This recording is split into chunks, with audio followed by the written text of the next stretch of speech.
বিসমিল্লাহির রহমানির রহিম আউযু বিল্লাহি মিনাশ শাইতানির রাজিম। বিসমিল্লাহির রহমানির রহিম।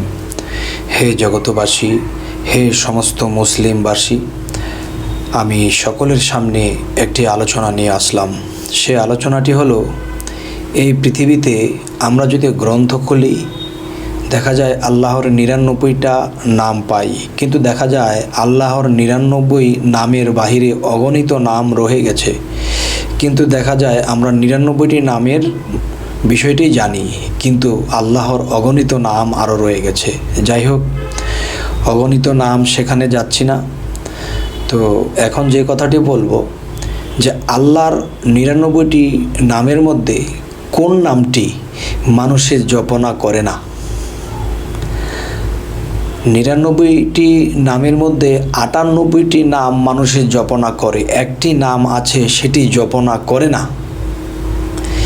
তবে সেই নামটি যে জপনা করে না তারও কারণ আছে, এবং কেন করে না যদি আমি বলি তাহলে তো রহস্যটা মোচন হয়ে গেল, রহস্যটা থাকলো না, জানা হয়ে গেল। তবে আমি এতটুকু জানতে চাই যে হে জগতের সমস্ত মুসলিমবাসী এবং হে জগতের সমস্ত মুসল্লিগণ, আমি আপনাদের কাছে এই কথাটা জানার জন্যে আমি আজকে এই কথাটা বললাম না, কারণ দেখি যে মানুষে আসলে কোথায় চিন্তা ভাবনা করে যে আল্লাহর ৯৯টি নামের মধ্যে সমস্ত নামগুলোই মানুষের জপনা করে, একটি নাম আছে সেটি ইচ্ছাই হোক বা অনিচ্ছাই হোক বা যে কোনোভাবেই হোক এই নামটি জপনা করে না।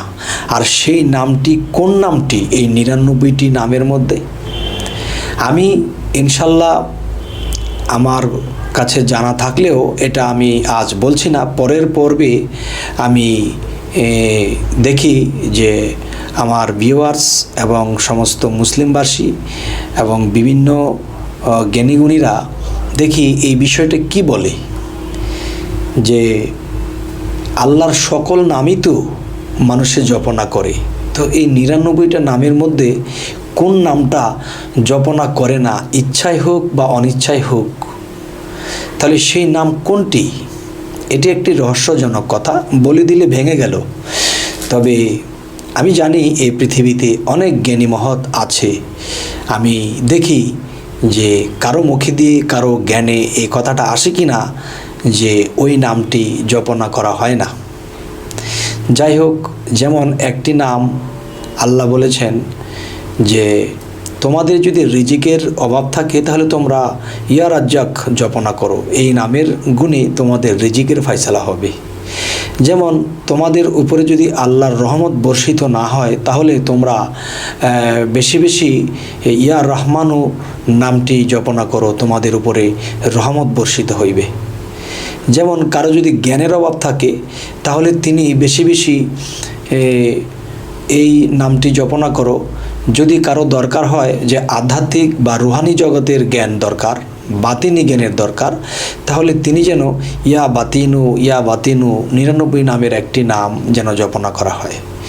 যদি কেউ অর্থশীল হতে চাও তাহলে তোমরা, যদি কেউ ঋণগ্রস্ত আছো, ঋণ থেকে মুক্তি চাও, তাহলে তোমরা একটি নাম আছে, সেই নামটি হলো ইয়া মগ্নেউ।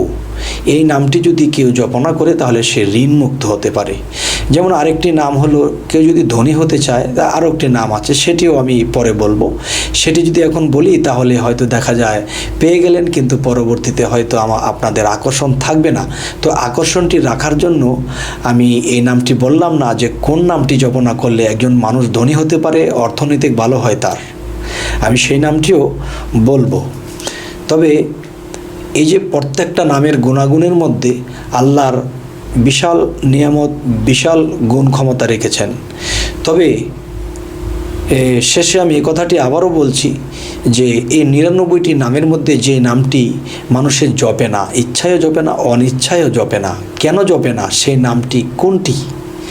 আমি আমার সমস্ত ভিউয়ার্স এবং আশেক ভক্ত এবং সমস্ত মা বোন এবং আমাদের ইসলাম ধর্মের, মুসলমান ধর্মের সমস্ত ভাই ও বোনদের কাছে আমাদের এই দরবার বিশ্ব আধ্যাত্মিক জ্ঞান সঞ্চার দরবার হতে এটা দেখি যে আপনারা কি বলেন।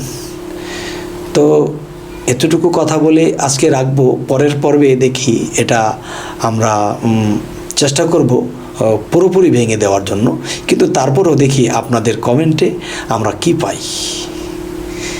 যাই হোক, আজ এই কথাগুলো বলেই রাখছি। সকলেই ভালো থাকবেন। আল্লাহ হাফেজ।